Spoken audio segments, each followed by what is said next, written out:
presidents.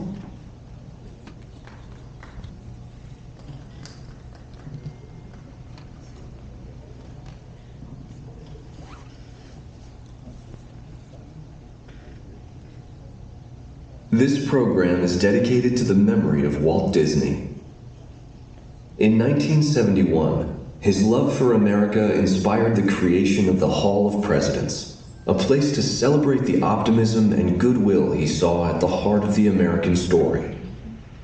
Walt's vision was to honor the nation by honoring the American presidency.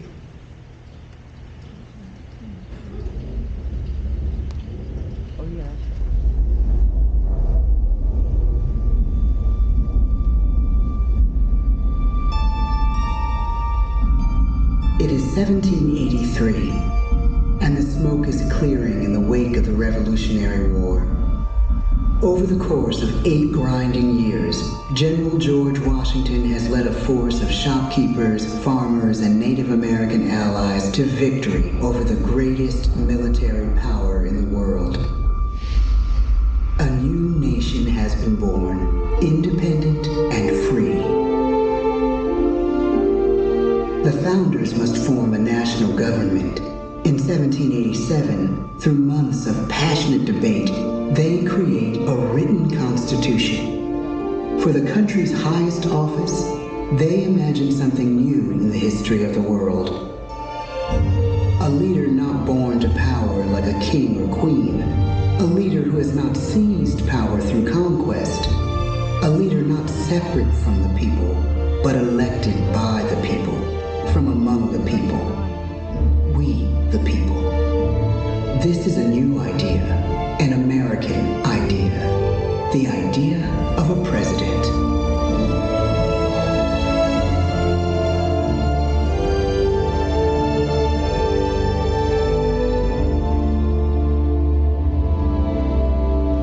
The people don't know exactly what a president will be, but there is little doubt who it will be. George Washington's stature and bearing have marked him as a leader. His integrity has made him a great one. Washington knows that many generals who have led successful revolutions make themselves dictators or kings. Instead, he steps down from power and retires to his home, Mount Vernon. The world takes note, and George Washington becomes the symbol of American ideals. In the first presidential election, it's Washington by a landslide. The only doubt seems to be his own. He writes, "Integrity and firmness is all I can promise. Integrity and firmness is exactly what we need." Everything he does as president will set a model for his successors. His final act may be the most important of all. After 2 terms, with no term limit in the Constitution, and amid overwhelming support to stay in office, he steps down once again and hands power back to the people. He wants us to speak, to elect a new president. During the early years of the Republic, we choose leaders as different as Thomas Jefferson, John Adams, and Andrew Jackson. Elections are often bitter. Each president stands at that fiery intersection where personal character meets the challenges of the times. Some call the presidency a glorious burden. Jefferson calls it a splendid misery. We, the people, must choose well. We elect 15 presidents before the course of history brings us to the edge of a crisis like no other. A nation born of freedom still permits slavery. As the country pushes west, will new states be slave or free? The question produces bitter conflict. The issue rocks the election of 1860 and brings Abraham Lincoln onto the national stage. The tall, lanky, some say uncouth candidate from Illinois is a master of words at a time when speeches are printed in full for people to read. A house divided against itself cannot stand, he with Lincoln's election, the House does indeed divide. Civil War. 11 states secede from the Union. The war becomes a defining passage in the American story. The president's own inner strength and depth of character changed the course of history. Lincoln had come up the hard way on the American frontier, desperately poor, with less than a year of formal schooling. His early years were scarred by tragedy, the death of his mother, his sister, his first love. He struggles with depression, but never loses his determination to rise above it. He once said he's driven by a desire to leave the world a little better place for having lived in it. The war rages. Lincoln fights to preserve the Union and end slavery. Neither is a sure thing. At Gettysburg, Pennsylvania, 6 months after one of the bloodiest battles of the war, the president dedicates a cemetery to the thousands of soldiers who died there, in words we can never forget.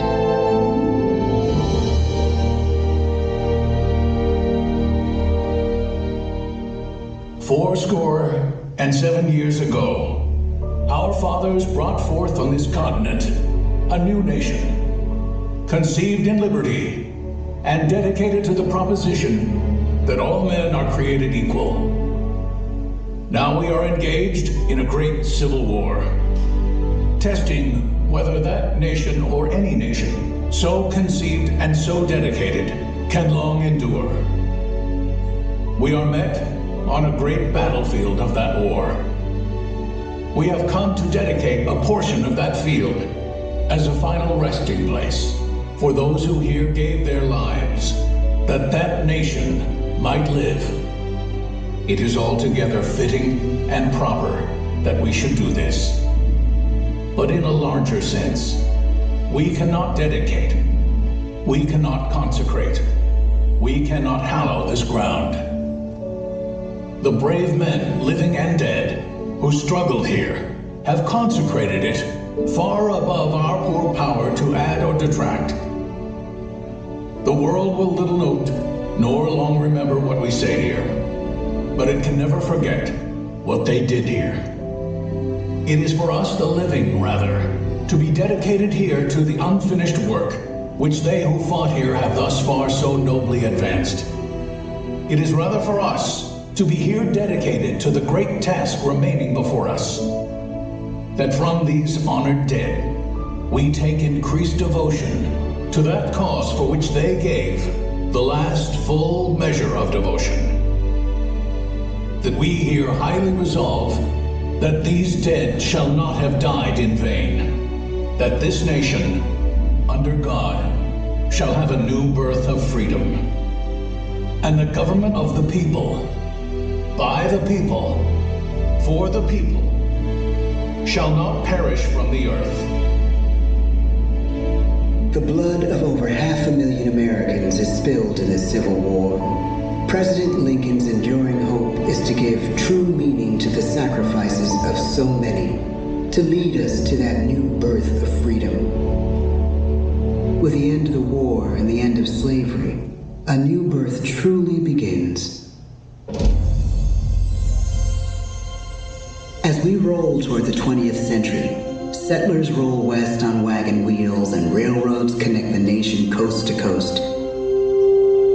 Millions of immigrants pour in from Europe and Asia. Population doubles. Our economy triples. Our standing among nations rises. We need presidents who can lead both at home and abroad. At the same time, a young Theodore Roosevelt is retreating from New York politics and personal tragedy. The death of his wife and his mother on the same day in the same house. In the Badlands of North Dakota, he rethinks his life and the life of his country. He returns stronger in body and spirit. His renewed energy is just what his country needs.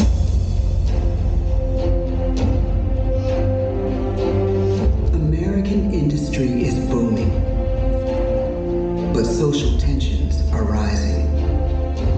progressive movement is bubbling up, pushing for change. And change is needed in the working and living conditions in cities. The gap widens between rich and poor. The demand for change grows stronger. Teddy Roosevelt is a knight on a crusade. He speaks with force and vitality in clear terms that make colorful headlines at a time when mass-market newspapers have become the new media. To define his foreign policy, he borrows a phrase from an African proverb: speak softly and carry a big stick. But his greatest accomplishments are made at home. He breaks up giant monopolies, protects workers' rights, and calls for a square deal for all Americans, rich and poor, capitalist and wage earner.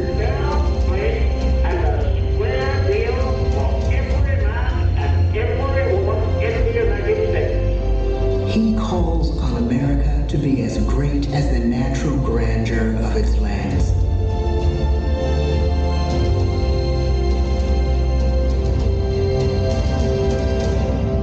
Keep your eyes on the stars and your feet on the ground, he tells us. And we do.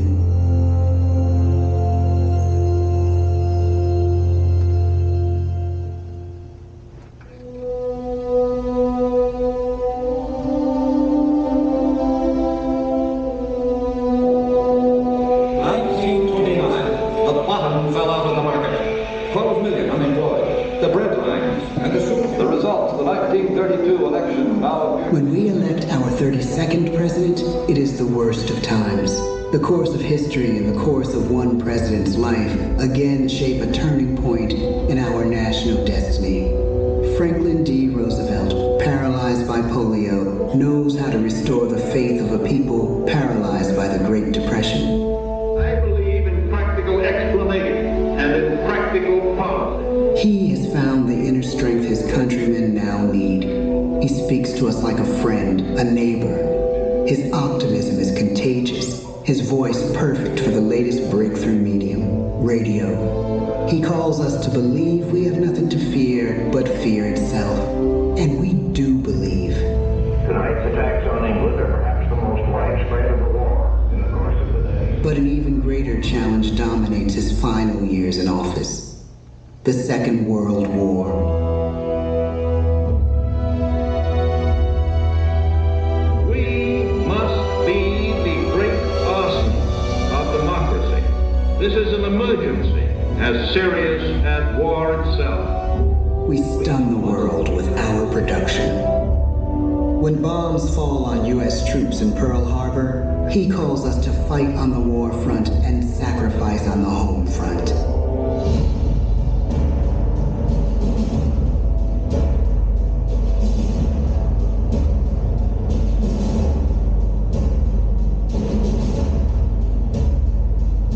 The harder the sacrifice, the more glorious the triumph. So spoke America in the year 1776. So speak Americans today. The world changes. The country changes. And yet, in one sense, what we need most from our presidents has never changed. A guiding vision that calls forth the best that America can be. Will outer space be developed for the benefit of all mankind? Or will it become another focus for the arms race? The choice is urgent, and it is ours to make. Ask not what your country can do for you. Ask what you can do for your country. But really, it's all of us who must overcome the crippling legacy of bigotry and injustice. And we shall overcome. One of the agreements that President Sadat and Prime Minister Begin are signing tonight is entitled A Framework for Peace in the Middle East. Mr. Gorbachev, tear down this wall. You have lost too much. but you have certainly not lost America. I can hear you. The rest of the world hears you. Loving this country requires the willingness to speak out for what is right, to shake up the status quo. That's America. Our presidency is no longer just an idea. It is an idea with a proud history. Ladies and gentlemen, the presidents of the United States of America.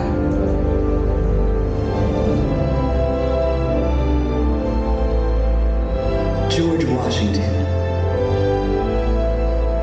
John Adams, Thomas Jefferson, James Madison, James Monroe, John Quincy Adams, Andrew Jackson, Martin Van Buren,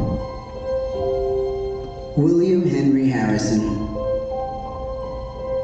John Tyler, James K. Polk, Zachary Taylor, Millard Fillmore, Franklin Pierce, James Buchanan,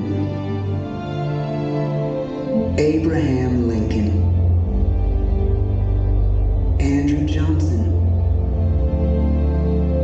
Ulysses S. Grant, Rutherford B. Hayes, James A. Garfield, Chester A. Arthur, Grover Cleveland, Benjamin Harrison, William McKinley, Theodore Roosevelt, William Howard Taft, Woodrow Wilson, Warren G. Harding, Calvin Coolidge, Herbert Hoover, Franklin D. Roosevelt, Harry S. Truman, Dwight D. Eisenhower, John F. Kennedy, Lyndon B. Johnson, Richard M. Nixon, Gerald R. Ford, Jimmy Carter, Ronald Reagan, George Bush, Bill Clinton, George W. Bush, Barack Obama, Donald Trump,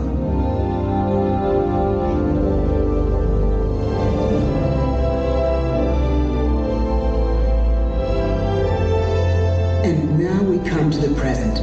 Once again, we place our trust in the idea of a president, as we have from the beginning. My fellow citizens, no event could have filled me with greater anxieties than that notification on the 14th day of April, 1789, that you had selected me to lead our nation. But it was with the confidence of my fellow citizens that I took an oath. 35 simple words that have been repeated by every American president throughout history. I, Joseph Robinette Biden Jr., do solemnly swear that I will faithfully execute the office of President of the United States, and I will, to the best of my ability, preserve, protect, and defend the Constitution of the United States. So help me God. The presidency of the United States is a role unique in the world, an office entrusted to each president by us, We, the people. Therein lies the genius of that new idea, now over 200 years old. A new idea our presidents have turned into a great American idea again and again.